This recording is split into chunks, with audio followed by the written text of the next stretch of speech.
Hey guys, just a quick update. As you can see, I'm back home. Finally, the leak has been fixed. And the background looks a little different because there's a lot to be done. So I'm going to figure out where I'm going to film next. But for now, welcome to Casa de Eric. Guys, here's something I didn't think I'd say on this channel. Today, we're talking about a movie starring Armie Hammer. Are you a cannibal? No. You know what you have to do to be a cannibal? You have to have actually eaten someone. Have you ever eaten any human flesh? No. But the reason they would believe it is because you said it. Sure. I'm 100% a cannibal. You heard it right, folks. It's Hammer time. And I'm not talking about his podcast, which if you were fortunate enough to not know he had, now you're unfortunate enough to know he has. Wait, what? You may have seen Armie Hammer in some podcast appearances and media interviews. You may have even seen his recent Hollywood Reporter profile. They write about his cancellation like it was this silly misunderstanding that he has accepted responsibility for, whilst still denying he had any part in doing so. Wait, what? They make it sound like it was just this silly misunderstanding and he's gonna make a comeback soon. You know, it wasn't that big of a deal, and besides, he had some very tough years after that and he learned to be a better person who hopefully doesn't eat other people. Cancel culture, not real. And I see this as part of a comeback strategy because after 5 years of no offers, he's suddenly popping up in a lot of independent films, let's call them. He was in Frontier Crucible, a movie released in December of 2025, which I have not seen because it's a Western and I don't hate myself that much. But I want to talk about his most recent film, Citizen Vigilante. Guys. The gritty tale of an American landlord and management business owner who takes matters into his own hands when the judicial system fails the citizens of Europe. This movie was written, produced, and directed by Uwe Boll, a German filmmaker who really defies the laws of bad movies. Cause see, with The Room, we could laugh at how bad the performances were. Nice to see you, Danny. I'm going to take a nap. Can I go upstairs too? And with Neil Breen, we could join in on the hate for technology. Damn government spying us. Yeah, you take that stupid computer. But Citizen Vigilante is like a Facebook post from your racist, unemployed uncle who thinks that stop the boats will make his rent go down. More like, stop typing, you fucking asshole. If you're unfamiliar with Uwe Boll, he is known for making some of the worst movies ever made and then challenging his critics to boxing matches if they wrote negatively about his work. So like, he might actually challenge me to a fight after this video, which I don't think he will because I think he's past his prime of fighting people. But if he does, how gaggy would it be if I actually got into physical violence over a review? I'm down. I'm down. Let's fucking do it. Those boxing matches actually happened. They were documented in a documentary called The Raging Bull, which I have been desperately trying to find, but you know, that's a battle for another day. Because today is Citizen Vigilante Day, which was not its original name. It was supposedly called The Dark Knight until they got sent a cease and desist from Warner Brothers, and they had to change it to Citizen Vigilante because he is a citizen who's a vigilante. And even that's not true, so wow. Guys, this might be the worst movie that I've ever seen, and we have covered The Room on this channel. Ben and Arthur, hell, we reviewed Cats. Guys, I can confirm this is worse than the CGI cat of James Corden in Cats. Cat me the fuck out of here. The movie was so bad, Germany refused to give it an age certification, which meant it couldn't be distributed, which is kind of an effective ban, effectively. An effective ban. And when challenged, they said they're not going to change their minds because this movie incited violence against migrants. But that was just a cover story, guys. The real reason is this movie is really fucking terrible. Like beyond imagination, really. The movie's so terrible, it doesn't have a plot. And a movie without a plot is nothing but an Oscar contender if the performances are right. But considering most of the scenes look like the first take they ever took of each scene, I don't think Oscars are in the future of this film. In fact, I don't think any awards are in the future. I don't even think this is good enough for Razzies, but because Armie Hammer is in this, I have hope that this could sweep the Razzies. The writing though, wow. Also sucks. Beyond understanding, which I've been trying to understand, half of the scenes play out like improv. Problem is all of the actors are non-English speakers originally, except for Armie Hammer. So the improv sounds a little bit like this. Mom can help me. I'll help you to hurry up a bit. Okay, I go back. I have a delivery. I'll watch the bar. It's incredible. What's that? No, okay, I just, no, please, no, don't do that. No, please, I'm begging you. It's just bad. Armie Hammer even said in his interview in this Hollywood Reporter profile that they did on him that he received the script and it was 50 pages long. And that's not long enough for a movie script. And when he asked the director, where was the rest? His answer was, we're just gonna go there and start filming and have fun. And I hope they did, because no one watching this will. Because you'd think that a movie banned in Germany, made by a German filmmaker, no less, it'd be this very dangerous piece of media, most likely criticizing Israel. If there were any objectives of mobilizing a base of support against migrants, this movie is not going to do that. Because he couldn't even make this a believable enough movie to make us hate anyone other than the people making this film. It plays out like the vague, ominous remarks of anonymous accounts that just say shit to stir shit up. There was this report that showed that people's perception of London and safety in London was much worse than the actual reality of the situation. It's what you get when you base reports off of testimonies of people that don't even live in the city. Anytime you speak to Londoners, they say exactly the opposite of what that anonymous account with an AI profile pic of a woman with a lion's mane and the American and Israeli flag with Patriot in bio say daily on their accounts. Fox News then uses that tweet of someone who has never been to the country to paint a picture of a dangerous invasion. You know, the migrant invasion that is threatening the white population of the great nation of Europe. Which is kind of funny when you think about the real invasion is actually the US trying to invade Europe with their fucking tech companies and capitalist models that destroy people's lives. So like making more people miserable so that fewer people can be even richer. Fuck yeah. The movie plays out like a really bad YouTube skit, terrible parody. You'd think that this was made by Shane Dawson, trying to cozy up to right-wingers.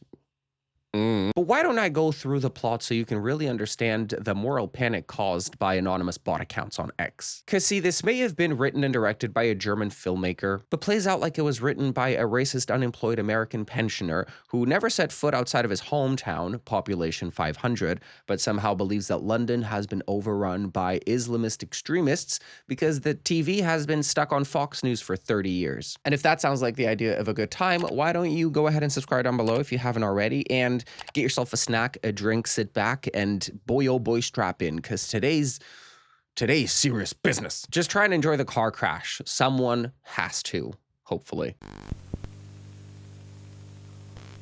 We start with a quote. All behavior can be traced back to instincts. When justice is denied, instincts turn to violence. Starting off with a banger by renowned author Anonymous. And the movie opens in the very specific location of Europe.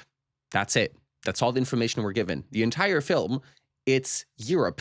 Not only do they never name the country we're in, they go to great lengths to not name the country we're in. It's just Europe, which, as we all know, it's a monolith. Everyone has the same culture, the same laws, the same traditions, same architecture throughout. You land anywhere in Europe, it's all gonna look like this. Hell, they all speak the same language.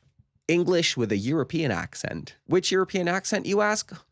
Bold of you to assume it's just the one consistent accent throughout. Everyone gets their own variation. They couldn't even situate this story in a specific country because it's not about the country. It's about the vibes. And the vibes are like white supremacy, the white nationalist vibe, if Europe was a country. And the opening scene is just a mother and her son grocery shopping as we hear bossa nova style music play in the background. And this whole thing has to have been improvised. What about chocolate? Okay, you can have it. We get an excruciatingly detailed look into their checkout process. Fucking hell, this is terrible. She even yanks her son back on the way out of the grocery store just to make this a more realistic interaction? Question mark? Bye.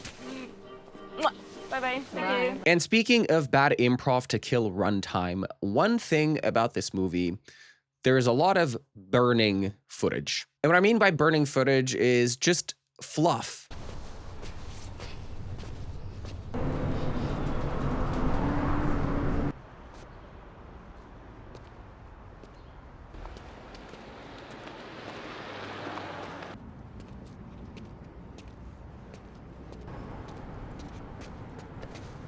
For now, the mom and son are walking down the street and there's a horrific attack. A man produces a knife and stabs the woman and runs off. And it's both really jarring and violent, but also so badly done and badly acted that it's hard to take seriously. And it cuts to breaking news from the channel World News. And the news is reporting that the nation is gripped by fear as a wave of shock sweeps the country.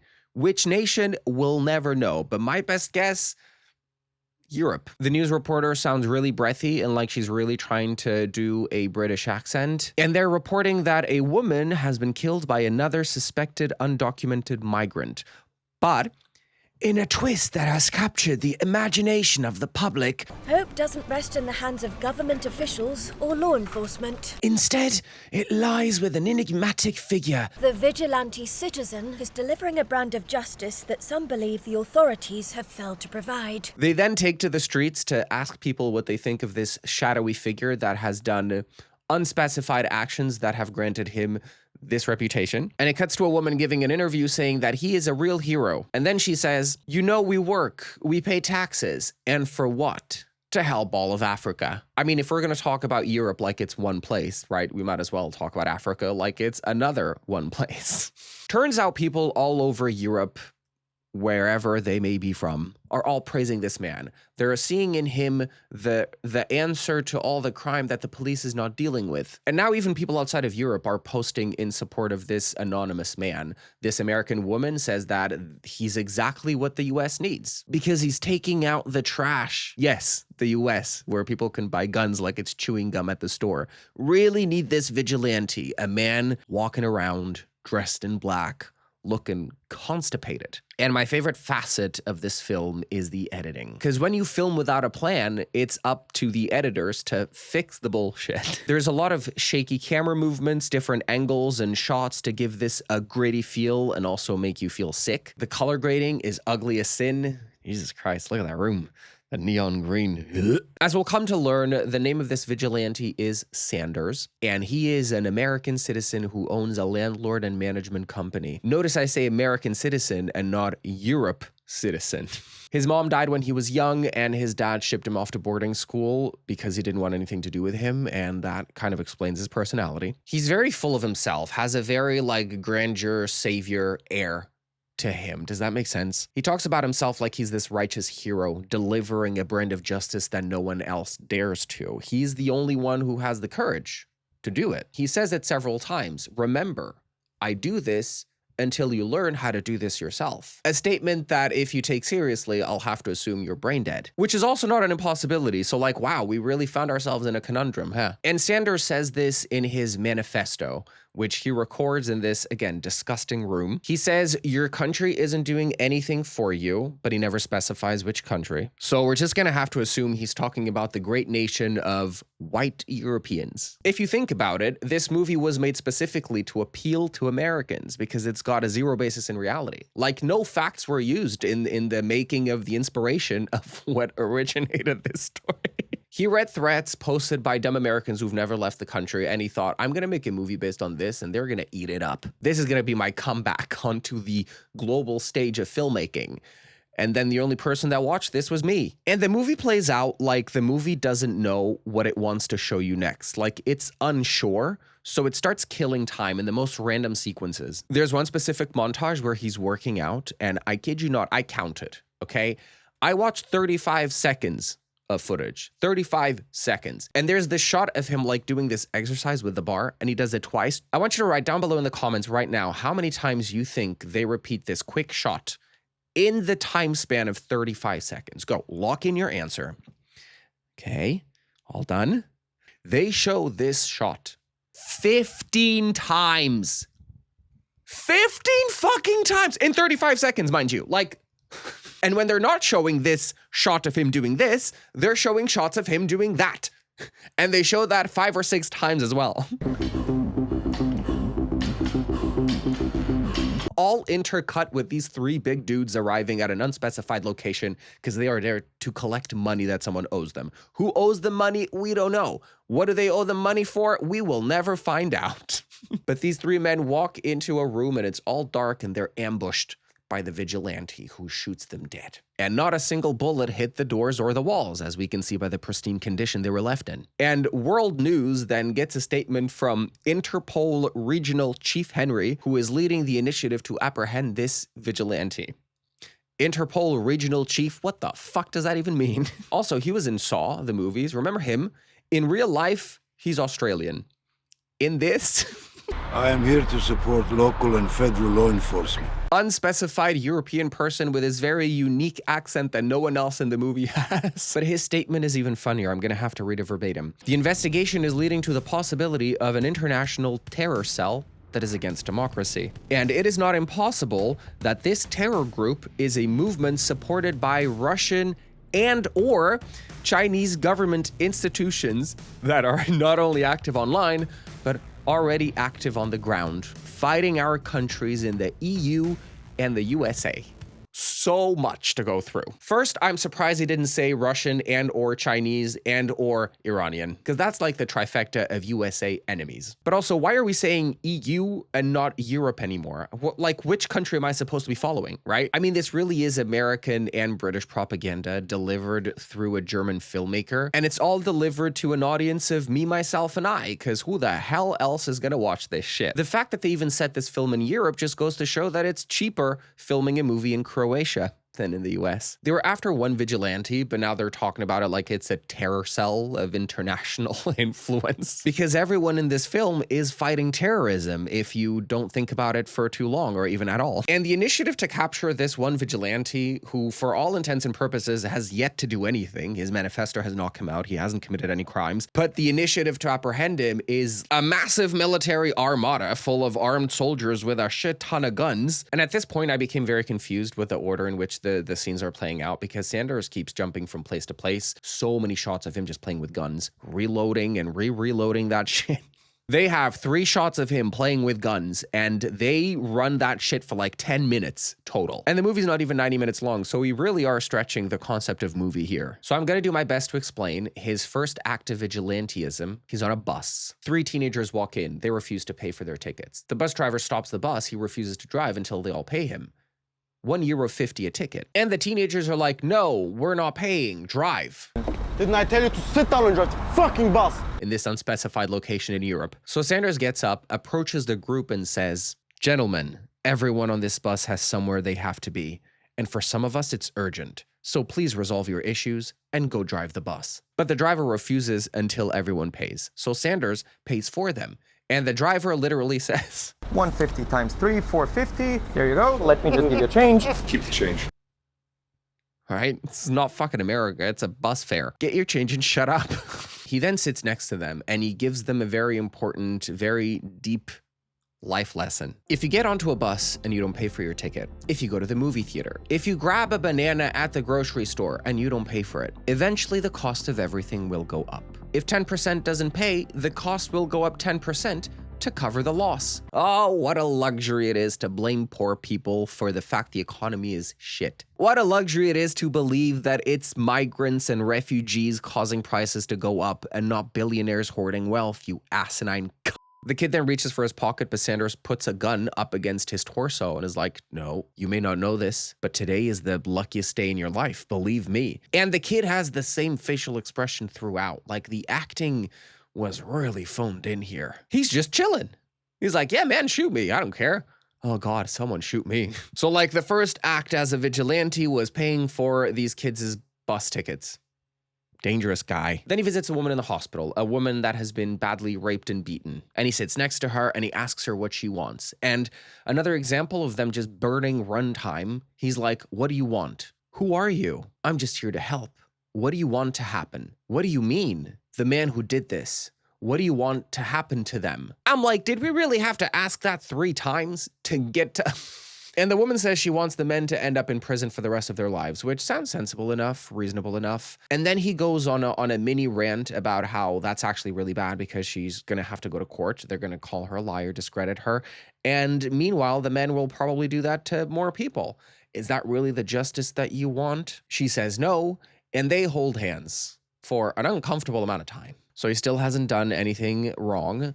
But then we cut to him being interviewed about something that happened at a bar. And what we see happened at the bar is actually a really like good Samaritan action. He saw 2 men trying to drug 2 women. And so he distracted them and swapped the glasses so that when they drank the shots, It was the men who got drugged, not the women. Then told them what happened, told them to get to safety, and just left the men there. Though his 2 acts so far have been nothing but helping people out. The thing about Sanders is he's a landlord. And that automatically makes him a shit person, the villain, really. And because he's a landlord, he likes to spend his free time inspecting the buildings that he owns to make sure that there are no damages, to make sure that they are in tip-top condition. And we get more shots of the military vehicles heading in his direction, intercut with him getting ready inside a metal box that has holes specifically just for rifles. And this is all shown in a montage with really loud, deafening music playing in the background. Like we're about to see this massive showdown that's going to be super exciting, and then it's not.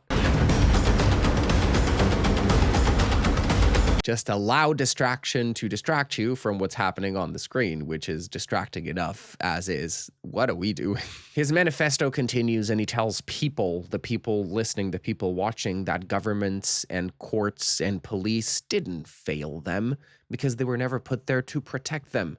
They only exist to control people. But he is here to help everyone take control back. And now the movie is just shots of the military vehicles intercut with his pixelated manifesto. I love it. We're in the past again, and Sanders goes to a brothel, which is, as we know, a place known for workers' rights and protection, everything very lawful and legal, because he's such a fan of the legal system and doing things the right way, right? Right? There's a lot of close-ups of women's legs and women's cleavage, like a very intrusive POV, in case anyone thought that whoever made this movie had good intentions. They didn't. But he finally finds a woman he likes and he offers her 50 euros, which is enough to cover one position. And if he wants extra, it'll be an extra 30 euros. That's the real crime right there. Thinking that 50 euros is enough to cover any type of sex work. We all want to be heroes and vigilantes until it's time to actually pay enough for sex work. The music continues, loudly deafening, and after watching them make out and her blowing him, they start having sex. They start doing it. And then he interrupts it mid-coitus because he notices some patches on the wall, and he's beside himself. He's like, whoa, woman, get off me. I need to investigate. And he looks at them and he says, it's mold. When you let your client shower in the bathroom after you're done, do you open the window? Because if you let them shower and it gets hot, the steam the steam builds and you get mold in the room. She's like, why you care? He says, because I own the building. So he owns the building that hosts the brothel. And then they resume sex with him constantly staring at the mold patches. And what an interesting scene this was, because like he's not celibate, but he had to pay for it. So like, is he an incel?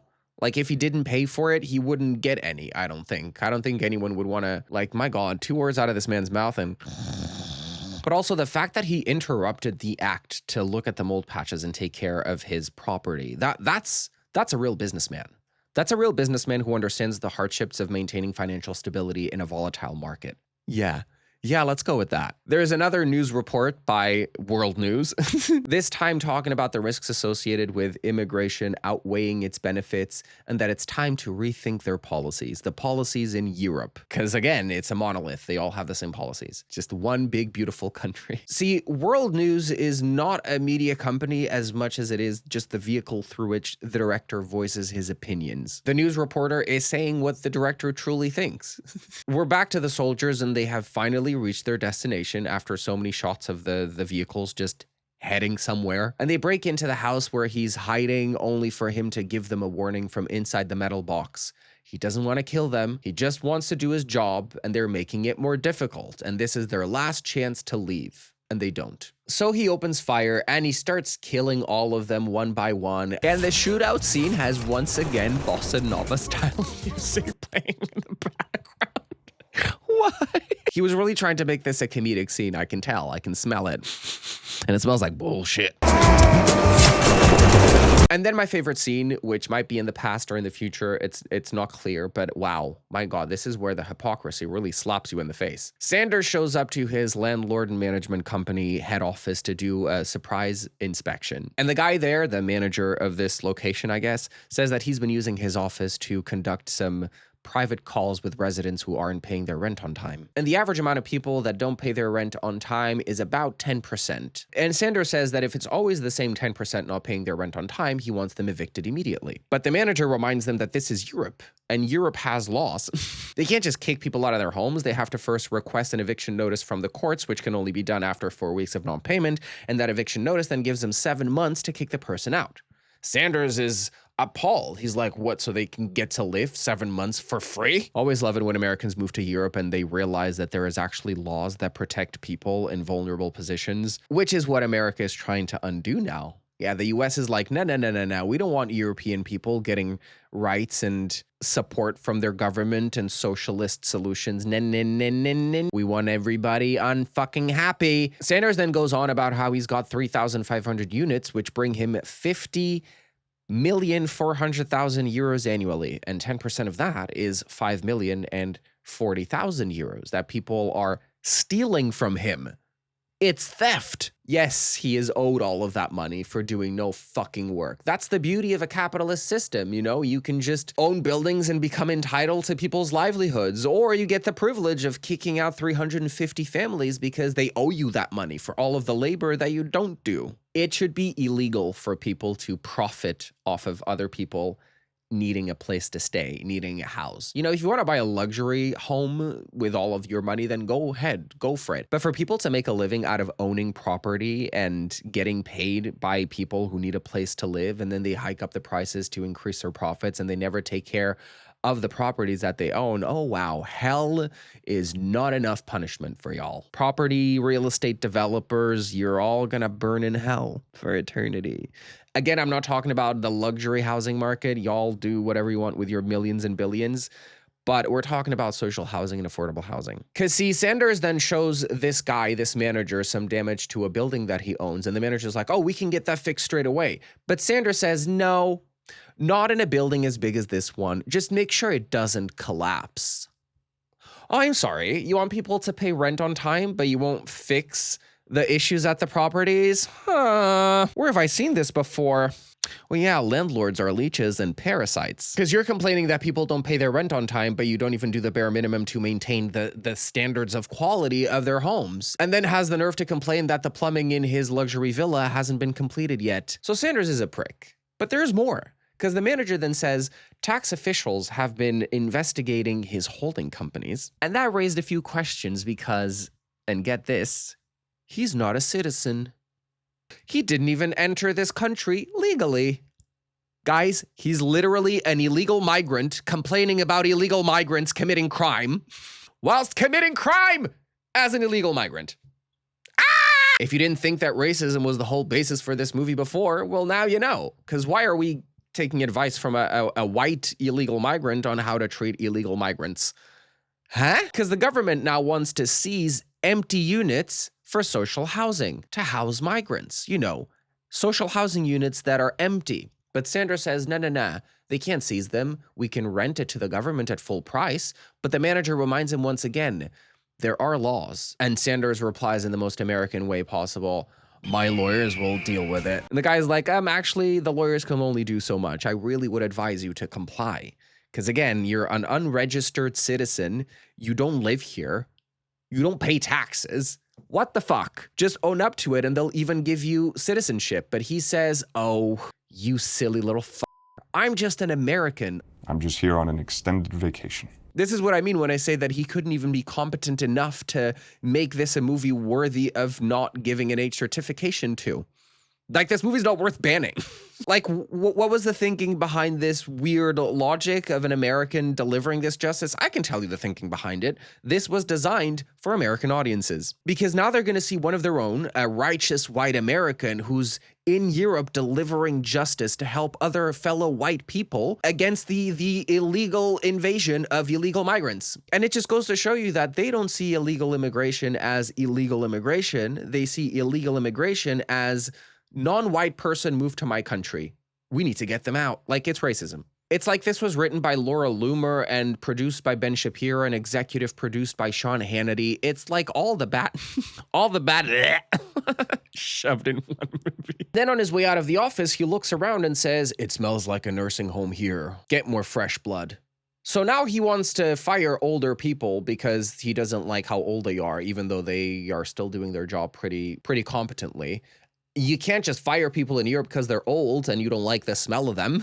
Again, there are laws protecting workers.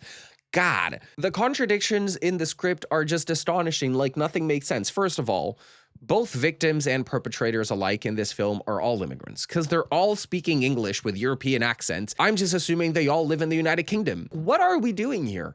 What is the goal? He then goes to the house of the latest victim of rape, and he only has one question. Were you satisfied with the result that was reached in court for your daughter? The dad refuses to answer. He's like, how did you know we live here? How did you find us? Get out of here. I don't have time for this. But his daughter, the real victim, is behind him and says, no, there was no justice. And Sanders leaves. Another shot of him just walking. Then he goes into a park and he's walking and walking. And the 3 teenagers from earlier are now bullying a kid in the park. Until he gets there, he tases all of them and tells the young kid to go home and tell his parents he wants to press charges against these fuckers. He then dishes out the most threatening threat to have ever threatened anyone in a threatening manner. He says, hello, boys. You remember me? If I ever see you put your hands on anyone else ever again, I will visit you, and you will not be walking away from it. Do you understand? He then stomps on their hands and he walks away, and the stomping is this quick montage, like intercut scenes of his face and then a prosthetic hand getting crushed. And then we see him walking away while the kids grunt in the background. And the camera just rises up and we keep seeing him walking away. And then we look at the kids and they're still grunting in the background. And then we see him walk away again. It's just a never-ending shot of him walking away and the kids screaming in pain. Then the girl that he visited and her father watch his blurred out manifesto on TV where he says, remember, I do this until you learn how to do it yourself, which is also the ending shot of the film that we're watching before the ending of the film. The timing of these scenes makes no sense. Sanders then impersonates an officer and drugs and kidnaps a judge, the judge that let the 6 rapists walk free. And honestly, this I can get behind. And then the funniest scene of the film, we see police carrying out dead bodies out of a home where they were killed. And they carry them out of a room, through the hallway, out of the house, through the halls of the building, just burning runtime. Sanders then gives the judge a speech about how the law is there to help people, the victims and not the perpetrators. And the writing is just chef's kiss. It's people like you letting people get away with rape and murder, excusing their behavior, letting people get away with rape and murder. He literally repeats the same sentences over and over again. Not only is he repeating the same sentence over and over, but he's saying all this to the judge while he looks like this. And if the film wasn't inconsistent enough, Sanders then says that people are all sheep and they will follow the law even if that puts their own lives in danger, and they will not do enough to save themselves. And to prove said point, he veers into the opposite lane of traffic, forcing this guy off the road, whose car then flips and literally fucking explodes. And he's like, see, that guy wouldn't even break the law crossing into my lane, so he had to veer off the road, and now he's probably dead. Probably. Did we all see that explosion? What?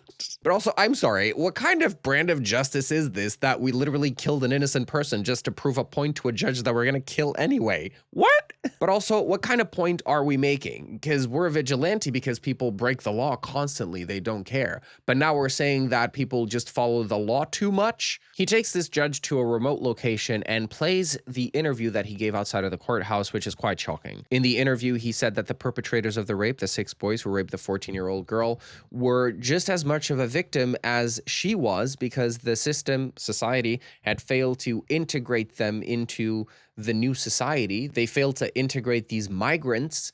Therefore, their sentence was to get mental health support and no prison time whatsoever. Which is shocking, yes, but like, they don't just do this for migrants. They do this for men who commit sexual crimes against women. Just look it up. You don't have to go through all of these hoops and loops to justify wanting to punish rapists who walk away free. The country that you're making this movie for literally elected one. This is the beauty of seeing these type of movies play out in real life, because you get to really see how those like bot accounts on Twitter think and how how what they say online looks like when it's brought to life, and it's just this nonsensical bullshit that has no consistency, no rhyme, reason, or logic behind it other than wanting to cause commotion and incite violence against migrants. But because it's so badly done, it just comes off as a really bad satire. Just really bad parody of itself. So he slits the guy's wrists and frames it as a suicide, and while this was happening, the police finally break into the metal box that he was inside when he killed all those police officers, and he rigged it. It explodes and kills everyone except the Interpol regional chief, Henry, who ends up in the hospital with a burned face. Yeah, not funny, guys. Not funny. Just like his accent is not funny. I am here to support local and federal law enforcement. Sanders then goes to the home of one of the rapists and he takes the entire family hostage. And then he interrogates this family. And from the conversation, it seems like the sister supports the rape and says that the girl deserved it because she dressed provocatively, and those are their values. And they're making it sound like rape culture is an inherent value of Islam, which is just so insane considering the leader of the free world is literally a rapist. What do you mean? The Islamophobia is really insane when you consider that one of the most highly publicized cases of sexual assault that has yet to produce any convictions despite overwhelming evidence of it having happened was literally committed by a bunch of rich white dudes. Like, what are we doing? White supremacy, that's what. God, and the actors are all so terrible. Like, how are we supposed to take any of this seriously? I teach him the values from Quran and these values from our family. We're not. He then tells the guy to call his other friends and tell them to come to this house immediately or he will shoot his parents. So he does. Then two of his friends arrive and he shoots his two friends and then shoots the entire family dead. The perpetrator, his sister, his parents, all dead. Then he waits for the other assailants and he kills them too as they arrive, and then two more arrive and he kills them too. It's a shooting bonanza. And maybe this was the scene that got it banned in Germany. Sanders then calls Chief Henry, who is in the hospital recovering from his injuries on his face, and he tells him he has a message that he wants him to deliver to the government. The government. Which government? We don't know. We're in Europe. Shut up. And the message is quite simple. The people will not accept a takeover. And the Interpol guy is like, as much as I love Europe too, you cannot continue doing this. Which just goes to show, you know, even the people forced to hunt this vigilante kind of agree with him. You know, they kind of want him to succeed, but you know, now he's going a little bit too far. But deep down, everyone supports this man because they all love Europe. They love Europe so much that they immediately forget Europe's colonial past or Europe's colonial present or Europe's current funding of war crimes and genocide and all that. Yeah, who cares? We want white Europe. Same goes for the US, of course. I mean, Europe, US, you could really use those terms interchangeably in this film because you can really tell that this was made for Americans and Brits. The UK is really fucked up right now. What they love is white nations built on the backs of non-white people, pillaging resources of non-white countries, and then complaining when they come over to enjoy some of the benefits of said pillaging. I'm sorry. Didn't fucking complain when you were invading their countries, killing all their people and enslaving the rest. But now all of a sudden it's a fucking problem when they want to enjoy some of the fucking benefits of all of the stolen resources, all the war crimes committed hundreds of years ago. The Europeans don't like to think about it because it's an uncomfortable reality, right? You fucked up their countries and now you're complaining that they're coming over as refugees? Get over yourself. The real problem are the billionaires, not the poor people who are trying to escape war. Also, no illegal people on stolen land. Do you think you're illegal where you live? You think? Our Interpol guy says they swore an oath to serve and protect, which sounds a lot like he's in America. And Sanders is now going too far, crossing too many lines, killing innocent people, hurting innocent people like himself. And Sanders says, and I'm going to have to read this verbatim because I think this is what the ultimate message of the movie is. These people you speak of, they never voted for what's happening. This is an unfriendly takeover by Islamist extremists and the blind-sided woke left. And if this takeover is successful, it'll destroy the democracy you say you love. All the freedom, everything you enjoy and stand for. What? I'm sorry, who's trying to censor speech? Who's trying to spy on their citizens? Who's arresting people for protesting against war crimes? Well, I'm sorry, who's allowing government officials to continue having jobs whilst committing war crimes? Sanders then says there is only one option. You end it, or we the people will end it ourselves. Americans love to just travel to Europe and then like ingratiate themselves in the culture and try to Americanize things. Like I remember this couple who was in Portugal, living in Portugal, and they were complaining that too many people were at the beach on a bank holiday. They were like, we can't believe that we drove an hour and a half to get to this beach and it's packed. Like there's so many people. What the hell is happening, guys? Be careful when visiting Portugal. I'm like, I'm sorry. Are people not allowed to fucking enjoy the beach? Because the beach is probably the only place that you fuckers still haven't gentrified. They love to move to European countries with their digital jobs making a shit ton of money and then drive up the prices, gentrify cities, kick nationals out of their homes to turn them into Airbnbs or overpriced fucking rentals. And then it's a problem that people are at the beach, the last place they'll be able to afford without selling their kidneys on the black market. But the most ironic thing in this film is that the vigilante keeps killing like rapists and judges who let the rapists walk free. And like the judge isn't an illegal migrant. The guys who were trying to rape those women at the bar were not illegal migrants, and the problem is still Islamist extremists and the blindsided woke left. That makes no sense. The problem is a failed judicial system that continues to forgive men whilst completely ignoring the pain and suffering caused to women by those same men. The news host then goes on about some random statistics about the rise of crime across Europe, and she argues that the vigilante only stepped in because police have failed to do their job. The courts have failed to deliver the brand of justice that he's delivering. And if you needed a reminder, his brand of justice is killing people to prove a point. Innocent people, no less. But the car was ugly, so maybe it was justified in some way. I don't know.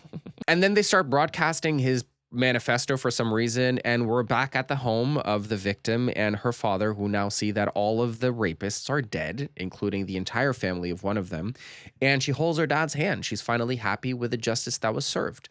And then again, a call to action. He says, remember, I do this until you learn to do it yourself. And that is Citizen Vigilante, the biggest piece of shit that I've ever seen. The film is dedicated to the thousands of rape and murder victims in Europe who were betrayed by a legal system. Yeah, I don't think you should dedicate this to anyone. If anything, it's embarrassing for them and for you. I mean, it's embarrassing for everyone involved, but honestly, this movie, Army would have been better off unemployed. Like, surprisingly, this could actually harm his career more, because I like, why would you think that this would be like, I know he says that he wanted to work, he needed to work, he would have done a cat commercial. Do the cat commercial. Don't do this anti-migrant racist slop, nonsensical fear-mongering slop stitched together in a very incompetent film that I'm sure many, many, many, many people will watch. Hopefully through my channel. Watch, share, and make this explode. And that's it for today, guys. Thank you so much for tuning in. If you like this video, make sure to leave it a like down below. Subscribe to my channel if you haven't already. Click the bell notifications so you never miss a future upload from me. And tell me, if you watched this film, I'm sure you didn't, but if you did, what did you enjoy the most? My favorite part is when it is revealed that our hero is also illegal. That's got to be like the cherry on top of a very, very shitty, nasty cake. And with nothing else to add, until next time, stay safe, stay sane, stay stupid, and stay stuttering. Bye, guys. Eu não pedirei perdão quando gozar o pecado.